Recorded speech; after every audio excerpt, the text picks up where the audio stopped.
నమస్తే, నేను మీ doctor P Y Reddy. Welcome to the political decode. ఈరోజు ఒక కొత్త అంశంతో ముందుకు వచ్చాం.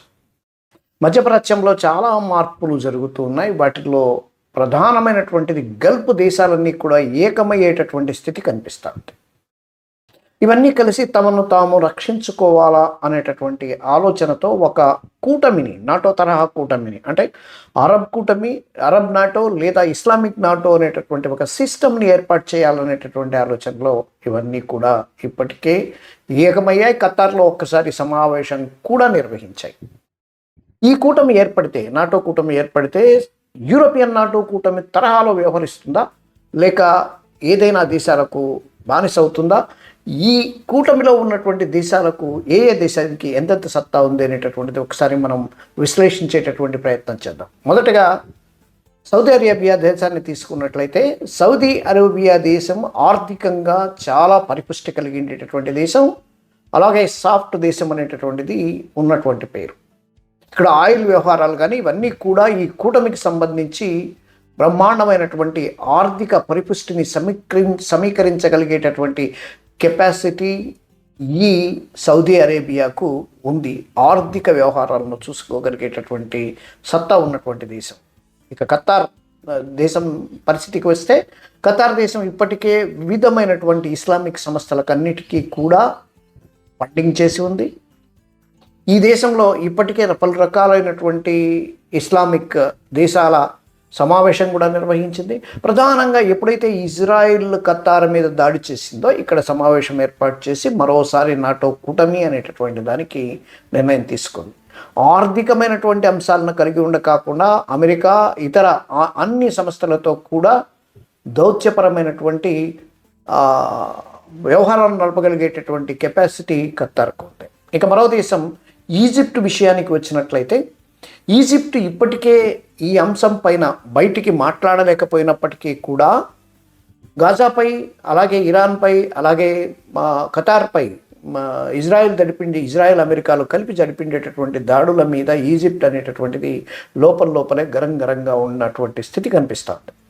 కూటమి ఏర్పాటు చేస్తే కనీసం ఒక 20,000 మంది సైనికులను తాను ఇవ్వగలను అనేటటువంటి మాటను ఈజిప్ట్ చెప్తోంది. వాస్తవానికి వైశాల్యంలో ఎక్కువ ఉన్నటువంటి దేశం, అలాగే సైన్యం కూడా అధికంగా ఉన్నటువంటి దేశం కాబట్టి ఈ దేశం ఇచ్చేటటువంటి అవకాశం కూడా ఉంది. నెక్స్ట్ దేశం టర్కీ.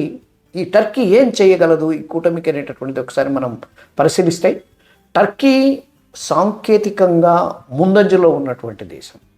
టర్కీలో ఇప్పటికే ఎక్కడ యుద్ధం జరిగినా టర్కీ డ్రోన్స్ వెళ్ళి యుద్ధం చేసేటటువంటి, బాంబులు వేసేటటువంటి పరిస్థితి కనిపిస్తుంది. ఈవెన్ భారతదేశంలో కూడా సింధూర్ ఆపరేషన్ సమయంలో టర్కీ నుంచి తీసుకొచ్చేటటువంటి డ్రోన్ల ద్వారా పాకిస్తాన్ యుద్ధం చేసేటటువంటిది స్థితి కనిపిస్తుంది. మొత్తం పైన సాంకేతిక తయారీలోనూ, డ్రోన్ల తయారీలోనూ టర్కీ ముందంజలో ఉంది. ఇది కొంత సాంకేతికతను అందించేటటువంటి అవకాశం కూడా ఉంటుంది. నెక్స్ట్ దేశం ఇరాన్. ఇరాన్ను చూసుకున్నట్లయితే ఇది అణ్వాయుధ దేశం, అణ్వాయుధాలను కలిగి ఉన్నటువంటి దేశం. అందుకే అమెరికా కానీ ఇజ్రాయెల్ కానీ కూడా అణ్వాయుధాలపై ఉన్నాయి, ఇక్కడ మేము ధ్వంసం చేస్తామనేటటువంటి దీంతో అక్కడ యుద్ధం చేసింది ఇజ్రాయెల్ ద్వారా. అదేవిధంగా ఇజ్రాయెల్ మీద కూడా ఇరాన్ మిజైల్ దాడులను చేసేటటువంటి విషయం మనకు సుస్పష్టమైనటువంటి అంశం. అంటే సాంకేతిక ఆయుధపరమైనటువంటి శక్తిని కలిగి ఉండేటటువంటి దేశం టర్కీగా ఇక్కడ మనం అణ్వాయుధ దేశంగా ఇరాన్ని మనం చెప్పవచ్చు. ఇక పాకిస్తాన్ దేశం అనేటటువంటిది ఆర్థికంగా పూర్తిగా చితికిపోయేటటువంటి దేశం. ఆర్థిక సహకారం అందించేటటువంటి అవకాశం ఈ దేశానికి లేదు, కానీ సైనిక శక్తిని కలిగి ఉంది, అలాగే అణ్వాయుధాలను కూడా కలిగి ఉంది. అణ్వాయుధాలు, సైనిక శక్తి కారణంగా ఈ దేశం కూడా ప్రముఖమైనటువంటి పాత్రే వహించేటటువంటి అవకాశం ఇక్కడ ఈ అరబ్ కూటమిలో, అరబ్ నాటోలో ఉండేటటువంటి అవకాశం ఉంది. పైగా పాకిస్తాన్ తాను ఈ జట్టుకి, అంటే అరబ్ నాటోకి సారథ్యం వహించాలనేటటువంటి ఆలోచన కూడా ఉంది. మరి ఈ కూటమి మనగలుగుతుందా అనేటటువంటిది ఒకసారి మనం పరిశీలిస్తే, అమెరికా ఏం చేస్తుంది, రష్యా ఏం చేస్తుంది, చైనా ఏం చేస్తున్నటువంటి అంశాలను కూడా మనం పరిశీలించాల్సినటువంటి అవసరం ఉంది. ఎక్కడైనా ఒక కూటమి లేదా రెండవ ప్రత్యర్థి శక్తి ఎదుగుతోంది అంటే అమెరికా ఎట్టి పరిస్థితుల్లోనూ ఒప్పుకునేటటువంటి అవకాశం చాలా తక్కువగా ఉంటుంది. ఇప్పటికే బ్రిక్స్ మీద దాడి చేసేటటువంటి స్థితి కనిపిస్తుంది. అలాగే రష్యా సారథ్యంలో నడిచేటటువంటి కూటముల మీద కూడా వ్యతిరేకతను ప్రదర్శిస్తుంది. మరి ఇక్కడ ఈ అరబ్ నాటోకు అమెరికా ఇప్పటికీ నోరు తెరవకపోయినప్పటికీ భవిష్యత్తులో దీనికి భరోసా ఇస్తుంది అనేటటువంటి అనుమానాలు అయితే లేవు, భరోసా అయితే లేదు. ఇక్కడ సౌదీ అరేబియా కానివ్వండి, ఖతార్ కానివ్వండి, ఈ దేశాలన్నీ కూడా పూర్తిగా అమెరికాతో దౌత్యపరమైనటువంటి మంచి సంబంధాలను కలిగి ఉన్నటువంటి దేశాలు. ఈ దేశాలపై అమెరికా ప్రభావం చూపగలుగుతుంది అనేటటువంటిది స్పష్టంగా కనిపిస్తుంది. భవిష్యత్తులో వాళ్ళు కూటమి వద్దనుకుంటే వీళ్ళని ఒప్పించేటటువంటి అవకాశం ఉంది.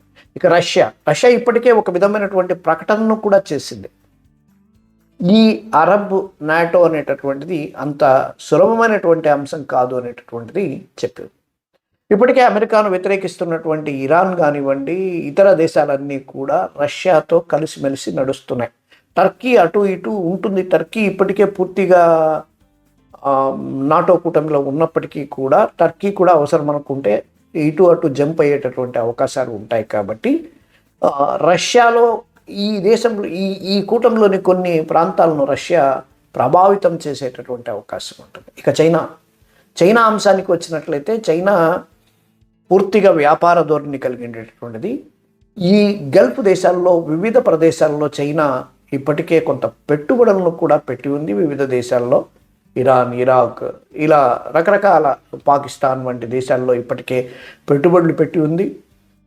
ఇక్కడ ఈ కూటమి ఏర్పడి బలం ఎదుగుతుంది, బలంగా ఉంటాయి అంటే చైనాకు నచ్చుతుందా అనేటటువంటిది కూడా వేచి చూడాల్సినటువంటి అవసరం. ప్రధానమైనటువంటి 3 దేశాల గ్రిప్లో ఉన్నటువంటి ఈ దేశాలన్నీ, అంటే గల్ఫ్కి సంబంధించిన ఇస్లామిక్ దేశాలన్నీ ఒక 47-50 దేశాలు ఉన్నాయి. ఈ దేశాలన్నీ ఏకం అవుతాయా, మనగలుగుతాయా, ముందు నడుస్తుందా? ఇందులో పెత్తనం చేయడానికి టర్కీ ముందుకొస్తుంది, తాను సారథ్యం వహించాలా ఇస్లామిక్ కూటమికి అనేటటువంటిది ఒకటి ఉంటుంది. ఇరాన్ అదే విధమైనటువంటి దీన్ని ఉంది. పాకిస్తాన్ ఇప్పటికే కోరుకుంటుంది. వీటన్నిటి మధ్యన ఈ అరబ్ కూటమి ఏర్పడితే ఏమవుతుంది అనేటటువంటిది వేచి చూడాల్సినటువంటి అవసరం ఉంది. ఇంకా మీరేమనుకుంటున్నారు? అరబ్ కూటమి ఏర్పడుతుందా? ఏర్పడితే ఏ దేశం సారథ్యం వహించేటటువంటి అవకాశం ఉంది? జస్ట్ కామెంట్లో తెలియజేయండి. ఈ వీడియో కనుక మీకు నచ్చినట్లయితే లైక్ చేయండి, షేర్ చేయండి, కామెంట్ చేయండి, 10 మందికి పంపించండి. ధన్యవాదాలు.